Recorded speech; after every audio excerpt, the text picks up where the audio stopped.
Salve pessoal, boa noite a geral que está aí nos acompanhando. Satisfação em poder falar com vocês por aqui. Aqui é o Roju, sou um homem negro não retinto, cisgênero. Meu cabelo tá um crespo castanho, cacheado, de cor cacheado, castanho escuro, tamanho curto para o médio. Estou usando um óculos de grau em formato redondo. Tenho uma barba escura também. Estou usando uma camisa azul com uma estampa escrito Summer.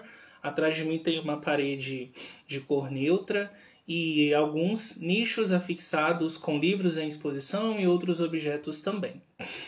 Eu quero começar essa live primeiro trazendo um registro de memória para a gente poder refletir.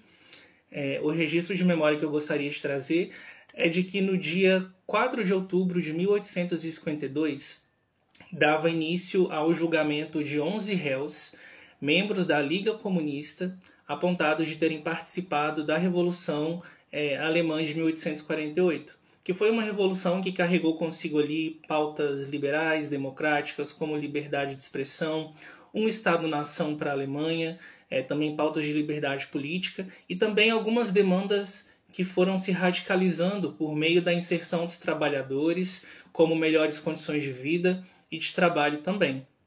O julgamento desses militantes ele durou até o dia 12 de novembro daquele ano e ele chegou a condenar 7 dos 11 comunistas que foram indiciados.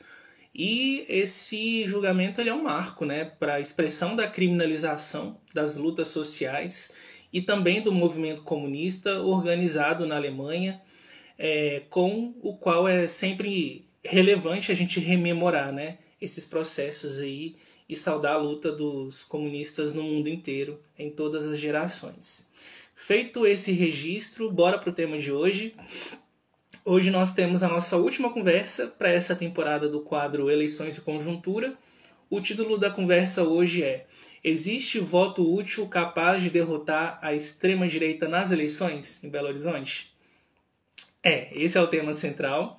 Eu gostaria também de avisar a vocês, aproveitando que estão nos assistindo, que a partir de amanhã esse conteúdo vai estar disponível também no YouTube, no Spotify e nas demais plataformas de podcast. Então vocês também podem acompanhar esse conteúdo por lá também. E hoje nós recebemos para a nossa conversa o companheiro Wanderson Rocha. O Wanderson Rocha ele tem 49 anos. Ele é mestre em Sociologia pela Universidade de Coimbra, em Portugal. É pedagogo pela UENG, a Universidade Estadual de Minas Gerais. E ele atua como professor da Rede Municipal de Belo Horizonte desde 2004. Ele é militante do Movimento Negro pelo Quilombo Raça e Classe, diretor do Sindirrede BH, membro da Executiva Estadual da CSP com Lutas de Minas Gerais e é presidente municipal do PSTU de Belo Horizonte e candidato a prefeito em Belo Horizonte. Então, depois dessa apresentação, bora chamar aí o Wanderson para poder participar. Vocês me aguardem um instantinho que eu vou chamar ele aqui, tá?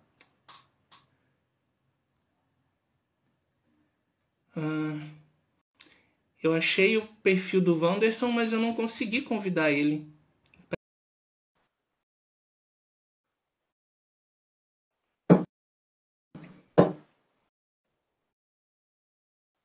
Vamos ver se ele consegue entrar aqui na live. Anderson, se você tiver com algum problema, você pode me sinalizar, que eu também tento convidar outra vez, se precisar. Pode mandar no chat, ou até mesmo pelo WhatsApp, que eu tô com ele aberto aqui.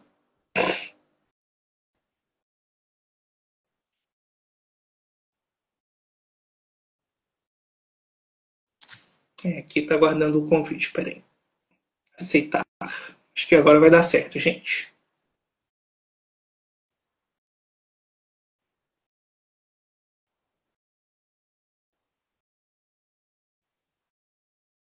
E ainda não deu certo.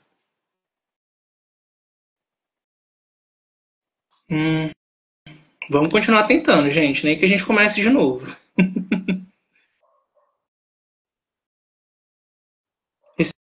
Recebi um convite dele, aceitei. Agora deu. Olá, Wanderson, boa noite, tudo bom? Boa noite, Roju. Boa noite aos que nos acompanham. Eu estava pelo notebook, aí começou a estranhar. Falei, vou pro celular, que eu acho que fica mais fácil. Você está conseguindo me ver e ouvir direitinho?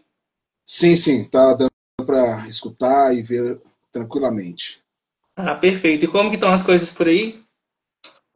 Também nessa reta final, né? Um espaço muito cansativo, mas acho que vale a pena, né? Quando a gente se coloca como opção para a classe trabalhadora e para a juventude da nossa cidade, né? Então, um desafio enorme. Muito massa. Wanderson, você toparia fazer uma audiodescrição sua? Faço sim. Fique à Bom, vontade. gente, boa noite novamente. Sou um homem negro, uso óculos, né? Cabelos castanhos, tenho barba, né? Eu estou agora com a camisa preta, utilizando. Atrás de mim tem um estante com alguns livros. E é isso, tenho 1,86 m, né? E à disposição. Hein? Wanderson, antes de qualquer coisa, eu queria saudar você, sua participação. Para mim é muito importante ter uma pessoa de luta, uma pessoa que tem um movimento, uma militância histórica na cidade podendo participar dessa live e também alguém que tem feito um embate muito importante nessas eleições aqui em Belo Horizonte, ainda que de uma maneira infelizmente muito apagada por conta de todas as discrepâncias dessa mídia burguesa, de toda essa desigualdade que a gente tem com relação às candidaturas e tudo mais, mas ainda assim o seu papel e todo o debate, todo o projeto que você carrega é muito importante. Então eu já quero começar essa live trazendo isso aqui como um parâmetro para a gente poder começar. E eu vou fazer uma breve provocação aqui com relação à questão conjuntural para a gente poder fazer os nossos primeiros apontamentos. Uma coisa que eu considero que é incontornável da gente avaliar quando a gente está falando da conjuntura brasileira e mais especificamente do cenário eleitoral se dá relativo ao crescimento da extrema direita enquanto uma força política e social e com uma base cada vez mais sólida no Brasil também. E na minha avaliação, e que é algo que eu venho dialogando com as pessoas que foram convidadas para esse quadro aqui, é que alguns dos fatores que contribuíram para esse arraigamento da extrema-direita, eles são consequências de como esse setor se organizou e respondeu às múltiplas crises que nós estamos vivendo. Muito resultado, inclusive, da crise econômica de 2008, mais que no Brasil ela estoura, né, explode sobretudo a partir de 2013, quando os consensos políticos eles deixam de ser consensos para amplos setores da população e uma subjetividade de uma negação das instituições, das representações políticas, do regime em si, torna algo cada vez mais presente na vida dos brasileiros. E a extrema-direita ela buscou aparecer se utilizando de diversos aparatos, diversos discursos. Então, ela se utilizou, por exemplo, do populismo penal para tratar das questões de insegurança pública. Ela se utilizou do pânico moral para fomentar um discurso de ódio contra setores marginalizados historicamente. Se utilizou do fundamentalismo religioso para se conectar com as bases mais empobrecidas por meio de discursos profundamente moralistas e conservadores. Se utilizou da falta de referência, muitas vezes, da população para com o uso de equipamentos de saúde ou de educação de qualidade para fomentar o negacionismo científico, o ódio aos professores, à educação pública, às universidades públicas, o negacionismo climático, né? Se utilizou da indignação das pessoas para com o sistema, para se apresentar, inclusive, como antissistema, mas nós sabemos que esse é um discurso profundamente vazio, oportunista e demagogo, porque a extrema-direita sempre esteve atuando por dentro do sistema e a sua política nada mais é do que o aprofundamento das políticas econômicas, né, mais violentas do sistema capitalista. Então, o que ela faz é explorar as contradições das instituições democrático-liberais para defender um modelo de sociedade ainda mais militarizado, ainda mais fascistizado, autoritário, de repressão e criminalização dos movimentos sociais, mas ainda assim afirmando o sistema e não o negando, né? Então eu queria que você comentasse um pouco sobre que tipo de fatores sociais que você compreende que contribuíram para que essa extrema direita conseguisse ocupar um vazio na política. Que cenário econômico e político é esse em que essa extrema-direita ela entra numa disputa com muito mais força e com força massiva, né, de ocupar as ruas e de ter, inclusive, uma influência mais popular, assim? Bom, Ju, acho que você trouxe alguns elementos importantes que não estão desassociados, né? É um complemento importante que você trouxe aí. Se a gente for pegar desde o processo, localizado mais no Brasil, né? Desde o processo de redemocratização, criou-se muitas expectativas, principalmente quando se falava de uma Constituição cidadã, né? Que tinham elementos inseridos nessa Constituição, e as disputas que foram se colocando, né? Acho que em determinado momento o PT ele cumpriu um papel importante nesse processo de reorganização da classe trabalhadora, e um dos primeiros pontos que a gente coloca é o descontentamento das pessoas com o sistema. A gente está no sistema capitalista, então a gente não pode tirar de cena que existe um sistema, e esse sistema é que provoca a exploração, aprofunda a opressão, né, sobre os trabalhadores e a nossa juventude, e as pessoas trazem um processo eleitoral desde a redemocratização, né, como se fosse um respiro dentro da democracia do sistema capitalista, criando várias expectativas para as pessoas que talvez através da eleição as coisas poderiam modificar. E a extrema-direita não é um fenômeno só no Brasil, né? A gente viu agora, recentemente, a própria extrema-direita austríaca, né, vencer as eleições agora pela primeira vez. Então isso mostra que não é algo desassociado, né? Que de fato eles entram onde há um descontentamento com o próprio sistema, né? Você trouxe um pouco o recorte de 2013, né? Eu vivi esse momento aqui no Brasil, né, de explosão, de pautas muito difusas, né, sendo apresentadas. Infelizmente, a gente não tinha um partido que fosse uma direção, né, para o movimento naquele momento, e acabou que pegou em cheio justamente os governos do PT. Né? Você pega em São Paulo, o próprio Haddad, né, naquele momento, aí você pega a Dilma, né, que estava no governo, e a resposta dada foi a mesma resposta que um governo de direita daria, de muita repressão sobre os movimentos, e as coisas foram se ampliando, né? A começar pelo preço da passagem, que era um absurdo, né? Hoje é pior ainda a situação que a gente vive. Então a gente percebeu muita gente, né? Tinha muitos jovens à época participando. A gente saía aqui de Belo Horizonte, né?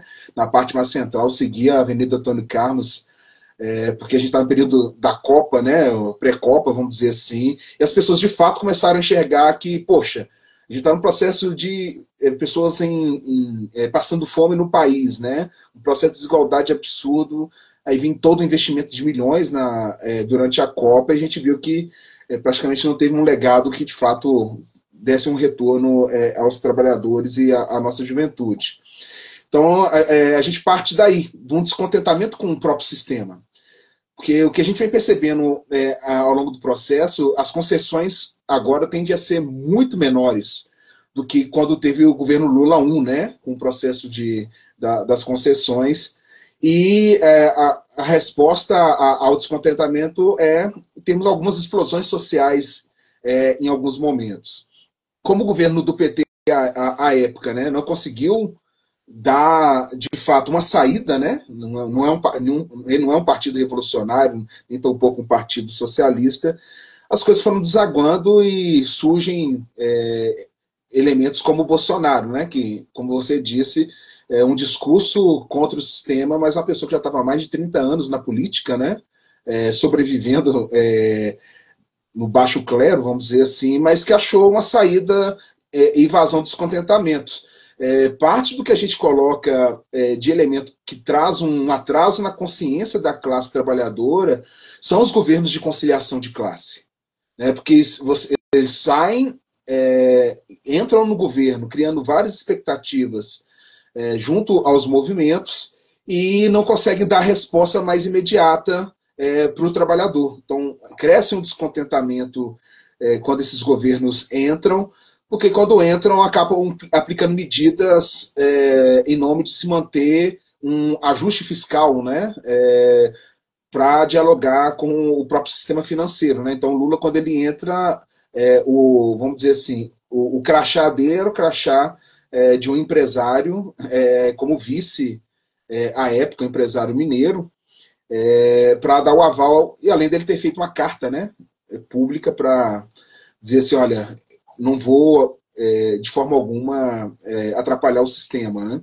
E, aliado a isso aí, a gente tem um crescimento de uma dívida absurda do Brasil, uma dívida pública que ninguém tem coragem de fazer uma auditoria, né, dessa dívida que o país tem, que já foi paga há muito tempo, em detrimento de garantir o pagamento dessa multa, a aplicação de medidas com os trabalhadores. Aqui eu faço um recorte quando o governo Lula faz a reforma da Previdência, em que impacta diretamente os servidores públicos. Então, há um descontentamento enorme, tanto que pós-reforma da Previdência há movimentos de distanciamento e rompimento com a própria CUT, que é uma central que ainda continua tendo um peso na América Latina, vamos dizer assim, pelo tamanho que representa a CUT. Então a gente começou a perceber descontentamentos e criações de outros sindicatos. Assim nasce a própria CSP com Lutas, né, uma outra central sindical classista e de independência.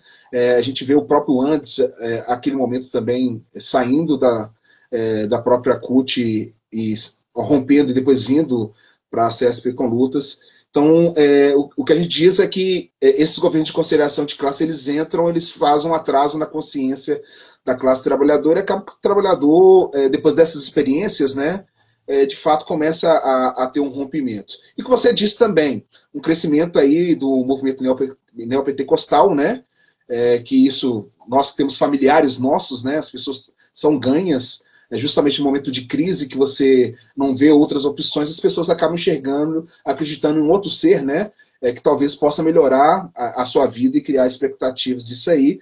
Então, o Edir Macedo, né, que é um bilionário do mercado da fé, né, tem um crescimento enorme, se expandindo não só nos meios de comunicação, mas também cria um império, vamos dizer assim, do mercado da fé. Lógico que tem outros rompimentos, né, a partir disso aí. Então, eu termino dizendo, Roju, que um dos elementos que fortalece a extrema-direita é a forma como o sistema capitalista se impõe, aprofundando a crise, e essa crise quem paga justamente são os trabalhadores, a partir do desemprego, de fome, né, que as pessoas passam, e as pessoas observando, como a gente teve um recorte que eu quero fazer aqui da própria pandemia, de um crescimento assim de bilionários em plena crise, né? Isso colocou bem nítido, né? Que na hora de socorrer, quem é socorrido de fato são esses do setor econômico mais pesado do nosso país. Então, nós do PSTU, a gente aponta que, de fato, o crescimento da extrema-direita é fruto de um descontentamento, principalmente de governos de conciliação de classe, até mesmo governos de direita, né, que tem um viés mais, se diz, mais democrático, né, dentro do regime dos ricos, que acaba não dando conta. Então a gente vê a situação da própria França, né, o boom que teve na França de mobilizações e movimentos que faz com que haja o crescimento da extrema-direita. Então são exemplos que acho que são importantes para que as pessoas possam entender um pouco o que alimenta essa extrema-direita, né, que não só no Brasil, mas no mundo afora.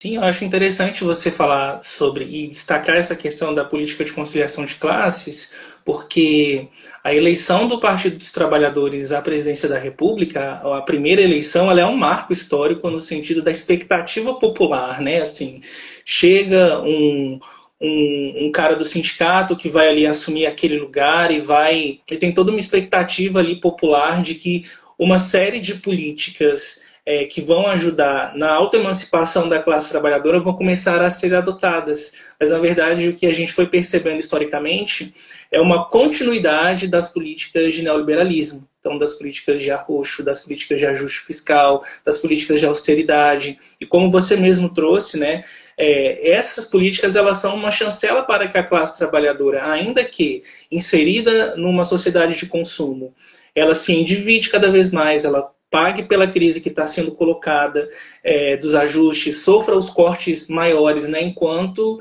a maior parte do PIB vai para a dívida.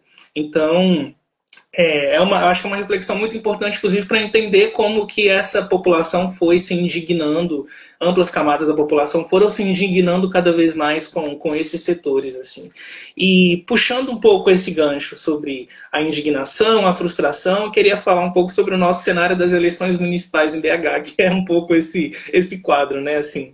Nessas eleições, ô Wanderson, nós também chegamos num cenário muito assustador, muito frustrante, ainda que incerto, de acordo com as pesquisas, mas que veio nos apontando tendencialmente ali para uma disputa entre os setores da extrema-direita. Nós tínhamos até alguns dias atrás, assim, boas chances de termos, por exemplo, um segundo turno marcado, né, pela participação ali de um apresentador de TV que se beneficiou do populismo penal, do punitivismo, do sensacionalismo midiático, do conservadorismo, né, que tem apoio de figuras, inclusive, que foram apoiadas pelo campo progressista, como o próprio Calil, que já foi referência desse campo, né, mais progressista liberal de BH, mas também, pasme, né, de um dos rivais do Calil na última eleição, que foi o próprio Zema, que é o governador do estado, ultraliberal, tem feito de tudo para destruir o funcionalismo público no estado e também devastar, né, Minas com privatizações de empresas públicas muito importantes, tanto que a vice do Tramonte ela é do Partido Novo, né?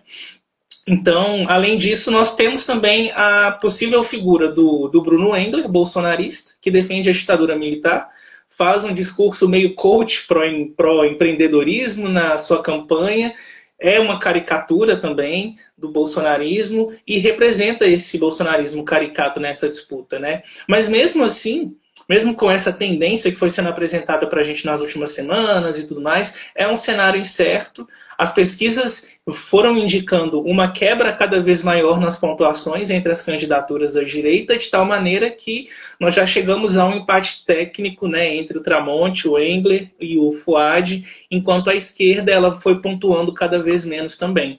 E aí eu entendo que as eleições elas não necessariamente expressam uma correlação de forças que está colocada, mas ela reflete um conjunto de fatores, desde a realidade de quem aparece mais nas ruas, na televisão, na mídia, quem reúne mais dinheiro para poder fazer campanha e consegue apresentar suas propostas para as pessoas, mas também ela provoca um pouco sobre a temperatura da população com relação a alguma frustração, algum desencanto, né, alguma indignação latente, como a gente estava comentando muito com relação a esse processo da conciliação de classes, que pode ter sido capitaneada por esses setores de algum modo. Então, o que eu queria trazer aqui para a gente poder dialogar é, para você, como que essa configuração política, né, muito assim, complicada e indeterminada nessas eleições para a prefeitura, reflete a realidade, a atual realidade social aqui em Belo Horizonte. Como que você vê isso?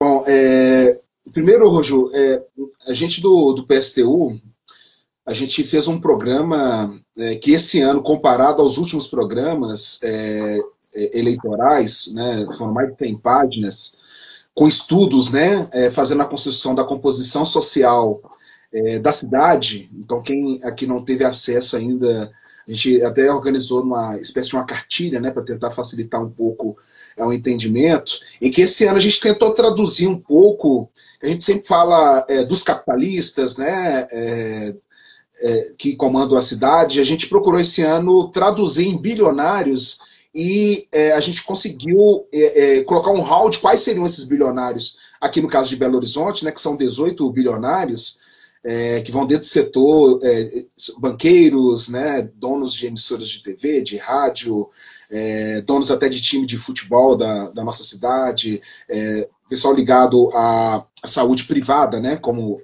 o Mater Dei, né, que tem um bilionário dono do Mater Dei. Então, é um programa que a gente tentou fazer um pouco essa composição e tentou traduzir um pouco. O PSTU esse ano também, ele faz a sessão, né, de legendas democráticas a companheiros e companheiros que são revolucionários e socialistas, né? No caso aqui de Belo Horizonte, a gente fez a sessão tanto para o pessoal do MRT, né, e da CST também, que são companheiras como a Flávia, né, da MRT, a Andressa, da CST, que a gente achou importante fortalecer esse campo revolucionário, socialista e comunista para essa eleição, mesmo entendendo a desigualdade que e o jogo de cartas marcadas que são essas eleições no país, né? Então, demarquei isso para dizer que o PSTU não está só o PSTU, mas também revolucionários e revolucionárias também nessa tarefa árdua, né? O Bruno Engel, como você disse, ele está numa estrutura quase que Bruno, Paz e Amor, né? Ontem, no debate, que ele conseguiu ser raiz mesmo, né? Reconhecer que não tomou a vacina da Covid, entre outras coisas, a partir da provocação do outro cara da direita, né? Que quer disputar esse espaço, que é o Viana. Então, nós chegamos a essa situação. Os que são bilionários da cidade, né? Eles já fizeram as suas apostas e seus investimentos. Então, se a gente pegar o Mauro Tramonte, né? Ele vem de uma TV poderosa, né? Que dialoga com a população, né? Através do programa que ele tem, sensacionalista, né? Então ele está há mais de 15 anos, né? Nesse programa de TV, e o Edir Macedo é um bilionário do mercado da fé e criou o seu partido próprio, né? Então, o Republicanos é uma constituição do Edir Macedo para enraizar mais ainda, né, a sua política religiosa no país. Por outro lado, nós temos o Bruno Engler e o Fuad. O Bruno Engler, ele recebeu grana dos Menin, no caso seria a filha do Menin, e o sobrinho do Menin investiu grana, e que é ligado ao Banco BMG, o Guimarães, né, Ricardo Guimarães, ele é também um bilionário que também aportou grana no Bruno Engler. Então, os Menins não, vamos dizer assim, praticamente não tem uma ideologia, né? Eles investem em seus candidatos. E o Fuad recebeu diretamente do Menin R$500 mil na sua campanha. Então, tanto o Bruno quanto o Fuad já ultrapassaram aí do fundo eleitoral os R$13 milhões na campanha deles, né? Com a tendência de se ampliar mais ainda. O vice do Fuad é o Álvaro Damião, que é empregado do Menin na Rádio Itatiaia, que o Menin é dono da Rádio Itatiaia, né? Dono da CNN. Então a gente tentou, no nosso programa, dar nome às pessoas, né? Vamos dizer assim, para que as pessoas possam, de fato, entender do que nós estamos falando, assim, nos poucos espaços. E quero fazer um recorte também que Belo Horizonte ela foi construída há mais de 126 anos atrás para ser uma cidade para a elite, né? Então, para dentro da Contorno, e ela foi construída com a mão de obra de ex-escravizados, de operários, mão de obra infantil, e aqueles que construíram os nossos antepassados, ajudaram a construir essa cidade, eles não ficaram dentro da cidade, eles foram para as favelas, as vilas da cidade. Se a gente pegar hoje, né, o que acontece, as pessoas não conseguem ficar mais em BH, as pessoas estão indo para a região metropolitana, né, Ribeirão das Neves, Santa Luzia, Ibirité. Então, tamanho é a expulsão social que nós vivemos na nossa cidade, uma cidade que tem pessoas que vivem aí no metro quadrado que custa mais de R$11 mil, pessoal da Savassi, do Buritis, para a gente mostrar a discrepância que é a nossa cidade, da concentração da riqueza nas mãos de uns, enquanto o pessoal da Serra, da Cabana do Pai Tomás, a FMG fez uma pesquisa agora, nós temos 40% de pessoas dessas duas comunidades que estão passando fome na cidade, né? Hoje a gente está nessa situação, Roju, e quem nos acompanha, é porque nós não tivemos uma oposição parlamentar de esquerda em Belo Horizonte. Se a gente for pegar o que foi a composição do Pimentel à época com Aécio Neves para colocar Márcio Lacerda, né, enquanto um candidato dos dois polos que dividiam aquele momento, PSDB e PT, né, nacionalmente, para construir a ida do Pimentel para o governo do Estado. Então, isso atrasou mais ainda a consciência da classe trabalhadora, porque você coloca um empresário para gerir a cidade, e a partir disso aí eles pegam qualquer senha, né? Entrelaçar para as comunidades, com a cooptação de lideranças comunitárias. Então, se a gente está nessa situação que a gente está hoje, é porque se a gente pega o governo Calil, né? Que é um populista, né? Consegue dialogar bem, né, com as massas, não é à toa que ele foi reeleito, né, com o primeiro turno, né, vamos dizer assim, a sua reeleição. Então, a esquerda parlamentar ficou dentro do governo do Calil, né? O PT com cargos dentro do governo, o PSOL também, na Secretaria aí de Cultura à época, e seguem junto com o governo do Fuad, tanto que o Calil deixa o Fuad, porque o Calil tentou o governo do Estado, não conseguiu e acabou ficando o Fuad. Então, o fato da gente não ter uma oposição parlamentar de esquerda, não dá para você chegar nessa eleição e dizer, olha, eu sou oposição. Né? Se a gente for pegar o próprio partido da Duda, né, o líder de governo na Câmara é do PDT, né, o Bruno Miranda. O Wagner, né, que é vice-líder, que era do PDT e foi para o PV, que abandonou o Rogério Correia, né, na campanha aí, estavam colados com o Fuad. Então, na minha opinião, eu acho que eles nem devem ter saído como candidatos, porque se cria uma ilusão numa militância de que eles, de fato, são uma alternativa e oposição, e não foram oposição na cidade. Então, a consequência de não ter mais sustentação social, né? A Duda está um pouco à frente do Rogério, né? Mas o cenário que está colocado é um cenário muito complicado. E para eu concluir aqui, para simbolizar bem isso aí, foi a consigna que o PSOL soltou recentemente, que era a consigna Tramonte nunca e Engler jamais. Então, se você trabalha com essa consigna mirando em dois candidatos, o que vier para além deles é uma alternativa, que seria o Fuad. Então, é praticamente um voto jogado de forma subliminar, né, ou quase que direta, né, para as pessoas, já que não há um avanço nas candidaturas, tanto da Duda quanto do Rogério Correia. Então, o PSOL cumpre um papel justamente de jogar ao voto útil no primeiro turno, que, do nosso ponto de vista, é um equívoco que se faz. Né? Então, eu termino dizendo isso aí. Esse setor da esquerda, né, que é uma esquerda que não é socialista, não é revolucionária, mas é uma esquerda que está aí na conciliação de classe, o grande erro foi essa constituição de ficar dentro do governo e, na véspera da eleição, colocar-se como uma oposição que, de fato, não é oposição. Né? Daqui a pouco, se porventura for Fuad para o segundo turno, eu não tenho dúvidas que eles vão fazer campanha para o Fuad, tentar colocá-lo como se fosse um progressista, né? E a gente percebe, eu que sou da rede municipal, sou servidor público, a gente sabe tão pouco que a política liberal dele não se difere da política liberal dos outros. Aqui eu não quero dizer que ele é igual ele não é extrema-direita, né? Mas a política que ele aplica na Prefeitura de Belo Horizonte é a política que, de fato, ataca aí os trabalhadores, a própria juventude, grupos como LGBTs que a gente viu aí pressionado pela ultradireita, ele vai lá e retira a fachada que simbolizava o arco-íris, né, num dos espaços que abriga pessoas em situação de violência que são LGBTs. Então, tá aí a contradição colocada nesse cenário que hoje a gente está em Belo Horizonte. Muito bom você trazer esses apontamentos e, inclusive, a partir disso eu já queria introduzir um pouco do seu papel nesse cenário todo. Teve até uma pergunta aqui que a Mainara Andrade deixou sobre como seria uma gestão em BH que atenda a população trabalhadora, e eu acho que essa pergunta vai casar muito bem com o que eu queria trazer para você discutir agora com a gente.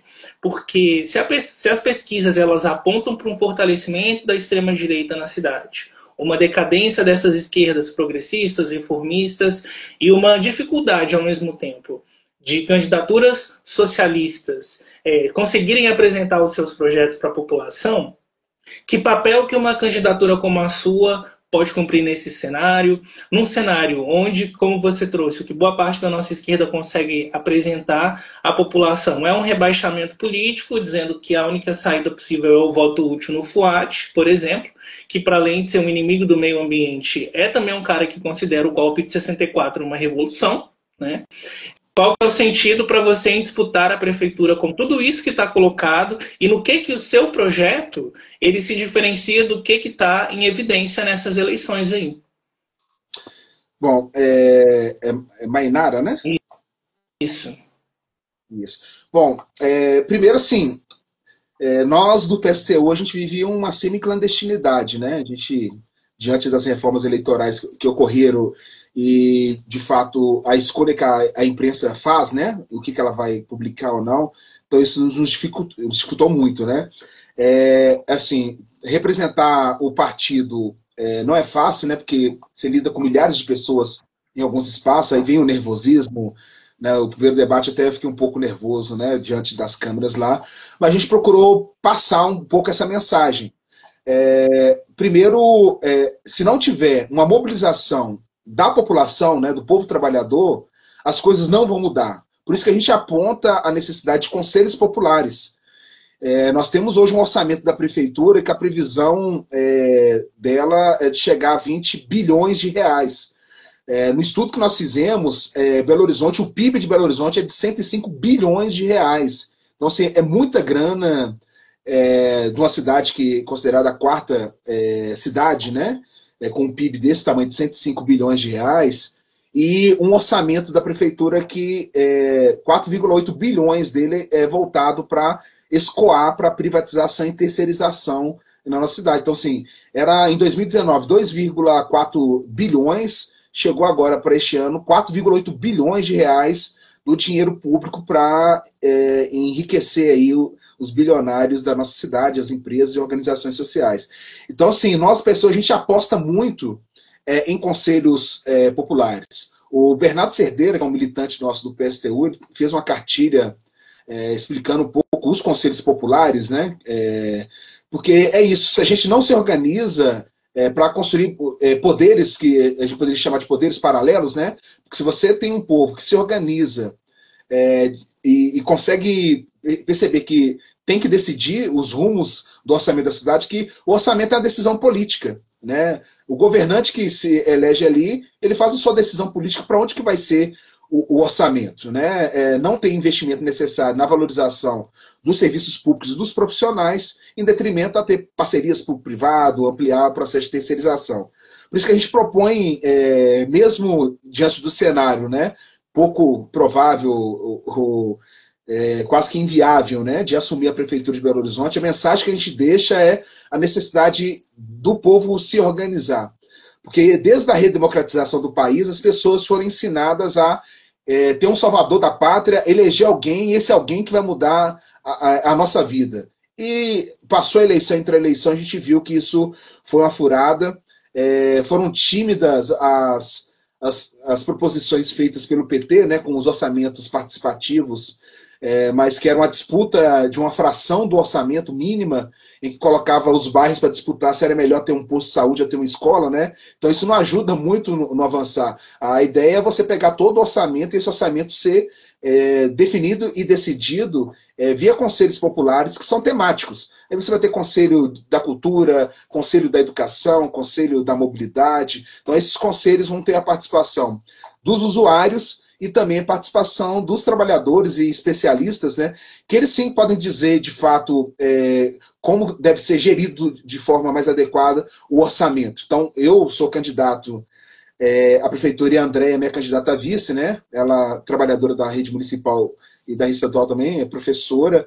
Então, assim, se a gente tivesse um governo do PSTU, seria um governo que apostaria muito no fortalecimento de conselhos populares para dizer, gente, olha, a pressão é essa, você tem uns bilionários da cidade que disputam orçamento e querem, de qualquer forma, orçamento. Nós não queremos mais repassar esse orçamento para a gerência desses super ricos e bilionários da nossa cidade, então precisaria da sustentação do povo. Se não tiver sustentação do povo, a gente não consegue também permanecer, né? Eles arrumam alguma forma de retirar. Então, Mainara, a gente está apostando muito em conselhos populares, porque é a forma de você descentralizar as decisões. Não ficam centralizadas num governo ou num grupo de pessoas, mas faz com que a população possa, de fato, decidir o que é melhor para o seu bairro, o que é melhor para a nossa cidade. Muito bom. Inclusive, isso até me lembrou uma conversa que eu estava tendo com um colega meu que faz filosofia na UFMG, porque a gente estava comentando muito sobre essa questão toda acerca do voto útil, e como que a nossa política está muito voltada a eleger pessoas e não projetos. Então, inclusive na prefeitura, para o executivo, isso geralmente escancara para a nossa realidade, assim, o quanto que as pessoas muitas vezes vão pelo carisma, vão por pessoas que são famosas e a gente não consegue avançar projetos. E isso foi uma das coisas que eu coloquei quando eu falei, olha, o meu voto útil é um voto ideológico. é um voto programático, porque, para mim, a esquerda ela já veio recuando há muito nesses últimos anos, porque de tanto ficar alimentando essa lógica do mal menor e do voto útil e de acumular forças a partir de um terreno possível cada vez mais rebaixado para conseguir avançar num projeto mais estratégico no futuro, a gente cada vez mais está fazendo com que os nossos projetos revolucionários não consigam ter votos o suficiente para conseguir chegar às pessoas, né? Cada vez isso vai ficando distante. Então, uma das coisas que a gente foi conversando é isso, sobre o quanto que é importante a gente ter projetos que consigam ir desconstruindo na nossa própria cultura política essa lógica personalista, mas que sejam projetos que deem vocação para a auto-organização e a autoconstrução popular. Porque um projeto que não consegue conferir protagonismo para a sociedade nos processos decisórios, ele é um projeto fadado ao fracasso, sobretudo se for um projeto de esquerda, um projeto socialista. Então, a questão dos conselhos populares como um mote para que a classe trabalhadora se veja e o conjunto de setores oprimidos, né, se percebam como setores que vão precisar de estar diretamente envolvidos nos processos políticos, nos processos de construção, nas tomadas de decisão, eu acho que é fundamental para a gente conseguir construir um outro referencial de se fazer política, né? Então eu acho que isso é uma questão que muitas vezes a gente não consegue mais refletir dentro do nosso campo de esquerda, porque a gente está muito preso nessa lógica de, nossa, eu preciso barrar aquela figura da extrema-direita de poder estar no poder e vou votar naquela figura que tem potencial para vencer. Mas e como que a gente consegue usar o nosso voto para fortalecer a luta social? Porque esse é o papel dos socialistas nas eleições. Se a gente não fortalece um projeto coletivo, revolucionário, estratégico, a gente está só fazendo a máquina girar. E a gente precisa ir para além disso, né, Wanderson? E aí, tinha uma pergunta aqui, eu vou deixar você comentar ela antes de fazer a última, eu até queria fazer um comentário sobre isso. Eu queria até fazer um vídeo sobre esse tema no meu canal, mas eu preferi me abster, assim. Mas agora eu vou aproveitar o embalo e falar. Deixa eu só achar o comentário do companheiro aqui, é o Otávio. Ele tinha comentado sobre a questão do projeto da Duda ser um projeto que defende o meio ambiente, se de fato é isso mesmo, assim. E antes de passar para você, eu só queria fazer um comentário que eu acho muito importante, que, tudo bem, existe uma preocupação com o meio ambiente no projeto da Duda, eu acho que é uma coisa importante de se dizer, ela tem uma preocupação que eu acredito que seja até legítima, assim. Mas a gente só vai conseguir confrontar de verdade todos os desafios com relação à questão ecológica, da mudança climática e tudo, se a gente confronta aqueles setores da sociedade que são responsáveis pela destruição socioambiental. Então, essa destruição, ela não é causada pelo ser humano no modo geral, no modo genérico, assim. Quando a gente está fazendo o debate do antropoceno, a gente precisa fazer essa localização. É um debate que coloca a ação humana dentro de um modo de produção específico. E esse modo de produção é capitalista. E quem está à frente desse setor de destruição ambiental é o agronegócio. São as grandes empresas, são os mega empreendimentos como Stock Car, como Rodoanel. São processos como esses que realmente colocam os nossos biomas, né, os nossos ecossistemas em perigo, assim. E a gente precisa de campanhas e de projetos que realmente enfrentem isso e coloquem isso como mote principal. Porque é muito fácil você fazer uma campanha falando de lixo zero como mote principal da sua questão ambiental, desconsiderando, na verdade, que para você fazer isso, você primeiro precisa de ter uma visibilidade que a Duda só conquistou depois de fazer pelo menos 1 ou 2 campanhas com panfleto, né, depois de ter uma campanha de Senado com mais de 300 mil votos, que teve panfleto. Então, assim, eu inclusive panfletei, então eu falo isso como lugar de fala, porque eu estive panfletando na rua para a Duda nessa época, então é um discurso muito demagogo, e é um discurso que inclusive pode se tornar reacionário na medida em que ele desconsidera que dentro da democracia liberal burguesa existe uma desigualdade estrutural tão grande com relação a quem tem recurso material para poder chegar até as pessoas e apresentar projetos, e quem está dentro de partidos políticos ideológicos e que não tem recurso material, às vezes não tem um alcance muito grande nas suas redes sociais, para conseguir fazer uma campanha mais alternativa, que se não usar material de campanha e não usar panfleto, não vai conseguir chegar até as pessoas. E essas pessoas não vão conseguir se eleger ou não vão chegar perto de conseguir fazer um debate mais político, de mais fôlego para com a população. Então esse discurso, se a gente não toma cuidado com esse discurso, ele mais ajuda os reacionários a chegarem no poder e se manterem lá, do que de fato fazer uma campanha ambiental honesta e uma campanha ambiental responsável, assim. Então acho que é um discurso que também precisa ter muito cuidado para a gente, como que a gente apresenta ele, porque quem mais sofre com esse discurso, se não feito com responsabilidade, são candidaturas LGBT, são candidaturas negras, são candidaturas indígenas, ambientalistas, em partidos que muitas vezes são determinadas figuras que vão ter mais fundo partidário, ou partidos como o PSTU, que nem tem o recurso para poder conseguir chegar até as pessoas. Então, para esses partidos, o panfleto é importante, e a gente precisa reconhecer. O debate ele é necessário, mas a gente não pode deixar de levar em consideração essas desigualdades próprias da democracia liberal, senão a gente faz um debate muito desonesto, né? Que eu acho que falta muito essa sensibilidade na Duda ao fazer esse debate, porque acaba privilegiando mais os setores de cima do que os de baixo, né? Enfim, eu já fiz as minhas provocações e o meu desabafo sobre isso. Eu vou deixar para o Wanderson comentar aí essa questão de uma candidatura ambiental, o que ele pensa sobre isso. É isso, né, Rojo? De fato, aqui a gente reconhece o papel histórico, né, da Duda, né, mulher trans, mas esse tipo de discurso, de fato, dificulta as pessoas, mesmo os partidos que não têm recurso financeiro, né, acaba que o papel vira ouro para a gente, né, porque é a forma de a gente chegar com as nossas ideias. Esse ano a gente até apostou um pouco no impulsionamento, né, nas redes sociais, que a gente acha que é um espaço importante, que a gente precisa saber dominar mais, né, vamos dizer assim. A gente ainda é muito amador, vamos dizer assim, mas a gente avançou muito comparado a eleições anteriores. Mas o centro do problema não é o papel, né, em si, né. Esse não é o centro do nosso problema. É quase que a mesma coisa de dizer, assim, olha, se você não tomar banho em menos de 5 minutos, né, você vai acabar com o planeta, entre outras coisas, né. A gente estava lá no FMG fazendo um pouco essa discussão, que não é que a gente não concorde em incentivar ao melhor uso possível, né, mas a responsabilização, né, ela não pode ser individual, né. Você tem um setor muito maior, como você citou aí.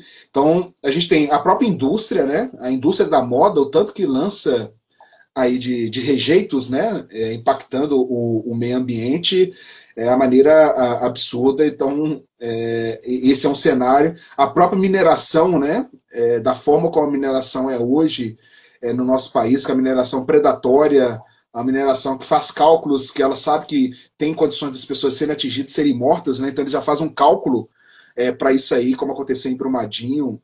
As pessoas estão até hoje aí, né, Mariana, as pessoas estão até hoje brigando na justiça aí para tentar ter um retorno do que aconteceu com os seus familiares, o próprio meio ambiente impactado.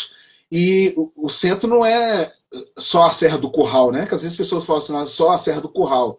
A mineração, da forma como ela está hoje, nossa pessoa, a gente defende um outro modelo de mineração que não seja esse modelo predatório como nós temos hoje.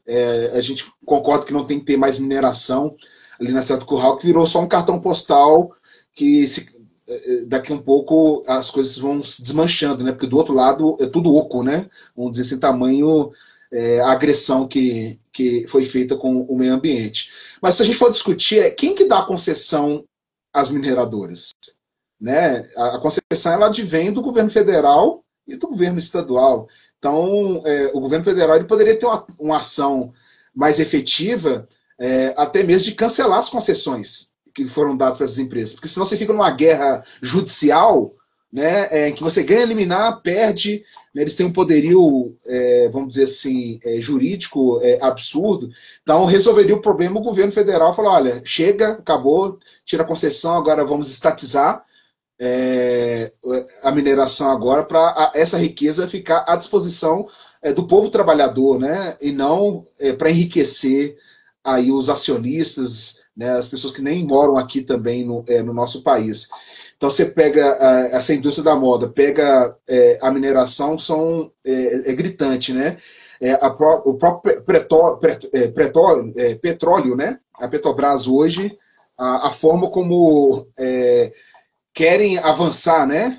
Em busca aí de um pré-sal. Então a Marina está até ficando, nem sei como é que ela ainda permanece no governo, né? Vamos dizer assim, tamanha pressão que é aí, se a gente for no espaço da Amazônia, o que eles querem fazer.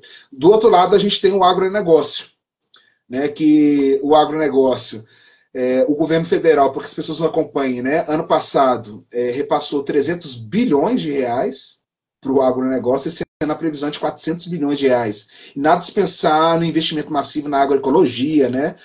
Nas famílias que podem contribuir, as famílias ribeirinhas, né? Então a gente vê que não muda, né? A situação, porque o investimento do recurso para alimentar esses que controlam o setor econômico do nosso país é enorme. Aí, assim, era com Bolsonaro, e com Lula as coisas continuam ainda. Então eles não estão nem aí, eles fazem queimadas que eles sabem que é a forma deles ocupar aquele terreno, né? Seja para gado, seja para soja. Então esses aí eles vão e tomam a terra, né? Para depois receber a titulação daquela terra para fazer a sua produção em série. Então é isso, o centro da discussão, até foi um debate que eu participei com a Duda, né? Estava até a Indira também. Ambos tocaram na causa, né? No efeito, trocaram no efeito, não trocaram na causa. Eu falei assim, gente, a causa disso tudo é o sistema que a gente vive, né? Que é um sistema capitalista, que tá o poder econômico que manda no país. Se a gente não romper com isso aí, as coisas não vão mudar. Então a gente vai ficar enxugando gelo, as coisas não sendo resolvidas. Lógico que tem uma vitória ali, é importante algumas vitórias, mas é um enxugamento de gelo, que o centro quem é que de fato destrói? Quem destrói são esses que controlam, né? É o agronegócio, são essas indústrias e também o petróleo, que é algo que de fato vem destruindo o nosso país, né?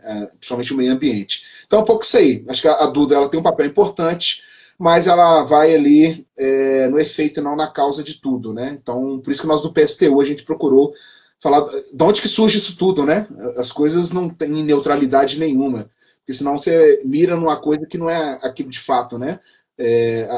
O pessoal comemorou muito aí a questão de uma mineradora abrir mão de não estar mais ali na Serra do Curral, que eu acho que é uma vitória importante, mas com certeza essa mineradora vai estar em outros espaços recebendo aí concessões, né? Então não vai mudar de fato. Você só resolve um pouco a situação da Serra do Curral, mas esse tem a Serra do Rola Moça, tem outras que estão ameaçadas aí no nosso país.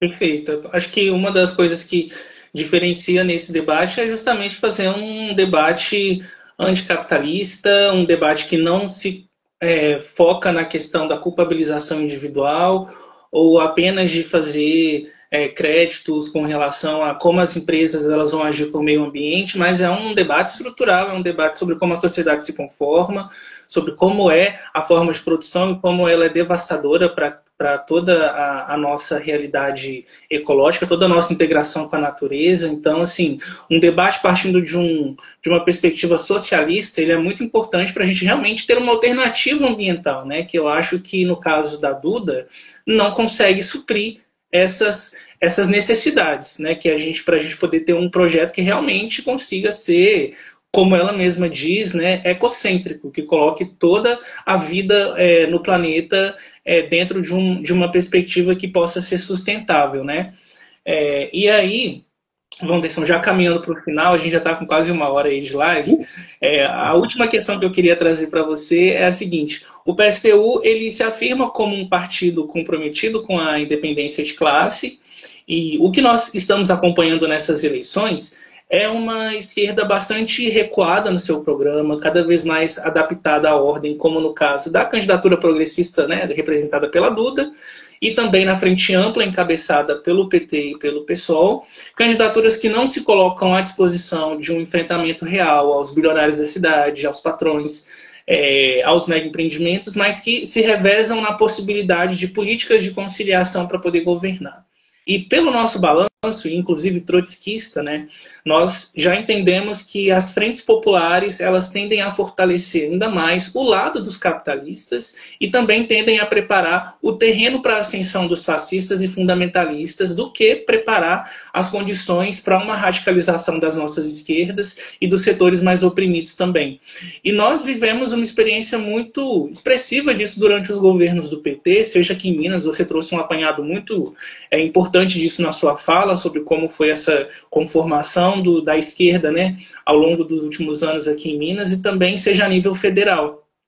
Ao mesmo tempo, uma coisa que eu observo bastante é que as esquerdas que estão mais comprometidas com a independência de classe, elas estão bastante fragmentadas e cada vez mais com dificuldade de conseguir se utilizar do período eleitoral para dialogar os seus projetos para com a população, sendo muito barradas, sofrendo várias questões com a cláusula de barreira, né?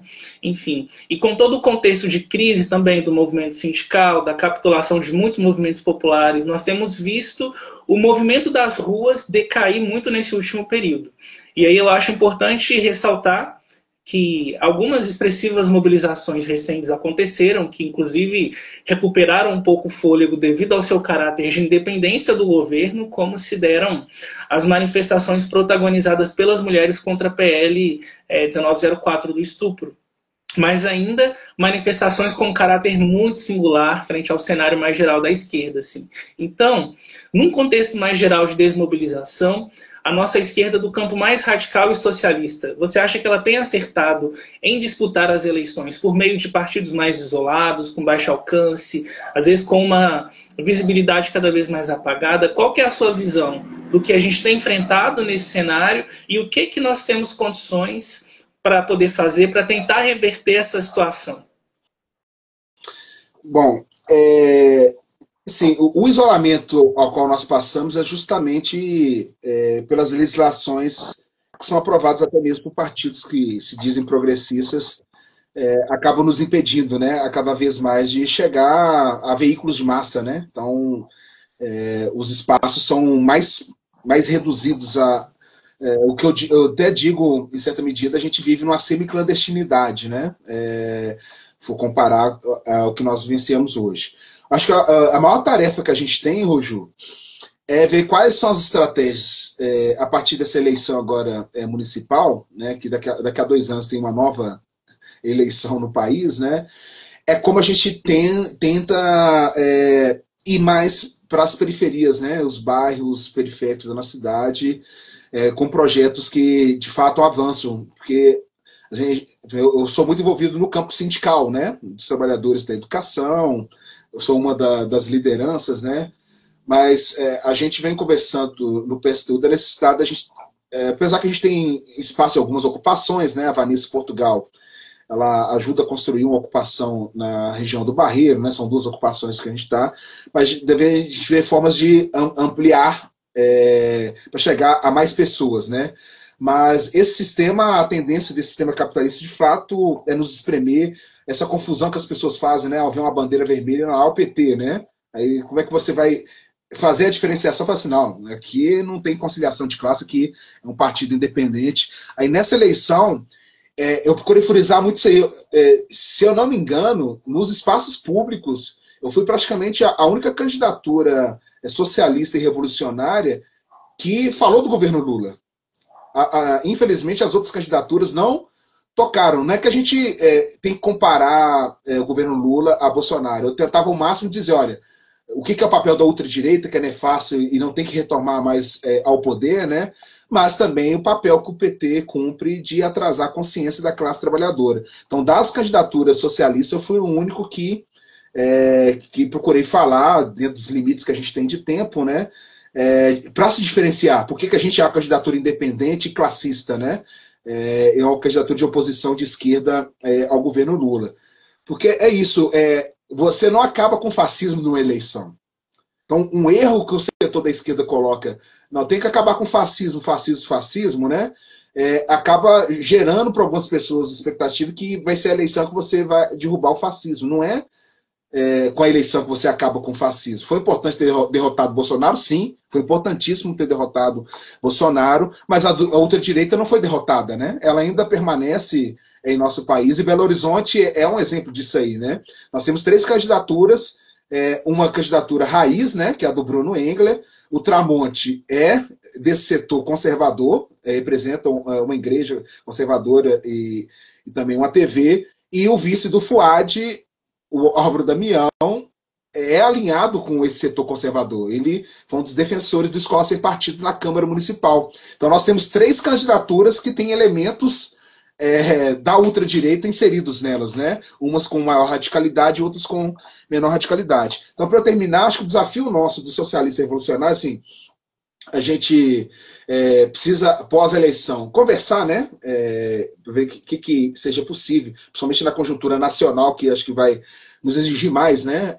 Uma unificação, mas de qualquer forma é como a gente amplia a nossa inserção nas bases, né? Porque deixar só para eleição é muito limitado, né? Por exemplo, eu mesmo, milhões de pessoas não vão saber que eu fui candidato, né? Nem sabe que o PSDB tem candidatura na eleição. Então, eu acho que é um desafio que essas candidaturas revolucionárias têm, no sentido de tentar ter um crescimento, mas é muito difícil nesse sistema quando você tem esses partidos de esquerda que atrasam cada vez mais a consciência do trabalhador. Então, a gente está nadando contra a correnteza, vamos dizer assim. A maré é muito forte contra uma saída necessária, que é a saída socialista, né? Nós queremos que o trabalhador que governe de fato a cidade, né? Não fique os poderosos governando, né? Aí, por último, Roju, eu queria tocar só um assunto rápido aqui, sobre a bandeira, né? Que é uma das polêmicas que a gente vai ter que votar agora, né, no referendo que vai acontecer. A gente viu um setor progressista, né, sendo contra, agora você vê setores do PSOL falando, não é bem assim, né, vamos votar. A discussão que a gente do PSOL está colocando é contra o artista, né, que o artista não tem nada a ver com... Ele está sendo exposto, né, porque ele fez aí a bandeira, viralizou nas redes sociais, aí vai a Câmara Municipal, opa, vão colocar como a bandeira, e o setor da esquerda, não, é melhor não ser em lei, vamos fazer um referendo. Só que não houve debate nenhum na cidade sobre isso aí, né? Então, a discussão que a gente pessoa está colocando é que o fato de não ter tido um debate, de ampliar, de mais artistas poderem apresentar alternativas, né, para a cidade, então ficou muito prejudicado. Então a gente nem é contra o artista, nem questiona a obra do artista, mas a forma como inseriram essa discussão na cidade. Então a gente está defendendo, manter do jeito que está, né, que a gente defende o brasão, mas aqui não houve um amplo debate, discussão com a sociedade e a oportunização de outros artistas da cidade poderem contribuir para que a gente tenha uma outra alternativa de bandeira, né? Então, a gente quer aproveitar isso para dizer que a gente vai votar o não, mas não é contra o artista em si, mas a forma como foi inserido esse referendo, que de fato não teve debate nenhum organizado anterior para que as pessoas chegarem. Tem gente que ela vai chegar e nem sabe o que vai votar, né? Vai pensar que é só vereador e prefeito, né? E vai chegar lá, vai se dar com essa decisão a ser tomada. Eu quero agradecer aqui o convite, né? A gente fica à disposição, para além da eleição também, em outros projetos que forem necessários, mas de reforçar que esse ano a gente teve um bom programa, a gente tentou levar da melhor forma possível. Lógico que o nervosismo, né, nos primeiros inícios da campanha são naturais, né, de ocorrer, mas a gente conseguiu fazer um bom programa que tentou deixar para a cidade e traduzir para a cidade, de fato, o controle da cidade vai permanecer. O que nos resta agora é organizar e lutar contra os candidatos que estão se colocando aí da ultradireita, nas suas diversas facetas, mas não abrir de forma alguma 1 milímetro do nosso programa, 1 milímetro da nossa defesa de garantir a luta pelo socialismo, a luta por uma outra sociedade que de fato seja governada pelos trabalhadores e que não haja explorados nem exploradores, né? Que acabe com qualquer tipo de opressão que existe dentro desse sistema capitalista, que, do nosso ponto de vista, a superação disso aí seria através do socialismo. É isso, acho que você fechou muito bem aí essa rodada, e fica esse convite à reflexão para quem está acompanhando a live até agora, para quem vai assistir depois, vai assistir completa, vai assistir no YouTube, vai ouvir pelos podcasts, assim, que todo esse cenário meio desesperador que a gente está vivendo em Belo Horizonte, que isso não sirva para apenas deixar as pessoas cada vez mais reclusas e desmobilizadas, assim. Mas use toda essa dificuldade, às vezes, de entender o que está acontecendo, ou essa indignação para você se organizar, sabe? Para fazer parte de um projeto que pode mudar essa realidade, né?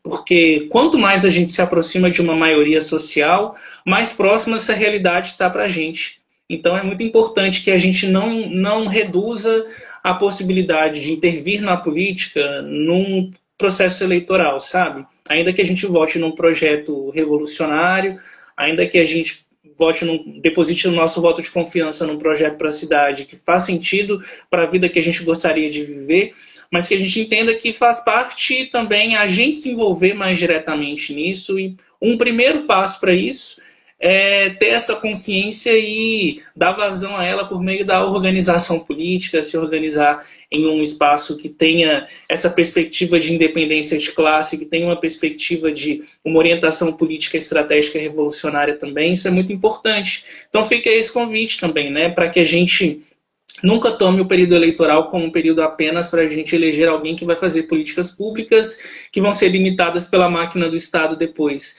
mas que a gente veja esse processo para ampliar as nossas lutas e o nosso processo de auto-organização e autoemancipação, né? Quem sabe aí no futuro.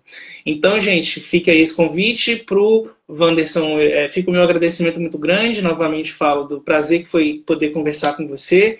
Agradecer a todo mundo que ficou até aqui acompanhando a gente, que trouxe intervenções aí no chat, que comentaram, que trouxeram perguntas, que enriqueceram ainda mais esse debate. Fica o meu abraço aí. Um bom final de semana para todo mundo, uma boa reta final de campanha aí para o Wanderson também, para a companheirada do PSTU, e uma boa votação para a gente, né? Vamos votar com a cabeça aí no lugar e vamos fazer um voto útil que seja um voto programático, né? E não um voto no menos pior, porque isso não cabe mais para a gente. É isso, gente. O voto é importante, o voto é importantíssimo, né, Roju? Mas é importante, os nossos sonhos não cabem dentro das urnas, né? Então acho que tem que ampliar o horizonte. Faço um convite às pessoas que quiserem conhecer o PSTU, conhecer o Rebeldia, né? Que é parte da juventude que a gente ajuda a construir. A gente fica à disposição. É isso, gente. Gratidão a todo mundo. Boa noite, boa sexta-feira, bom resto de sexta-feira. E é isso. Tchauzinho.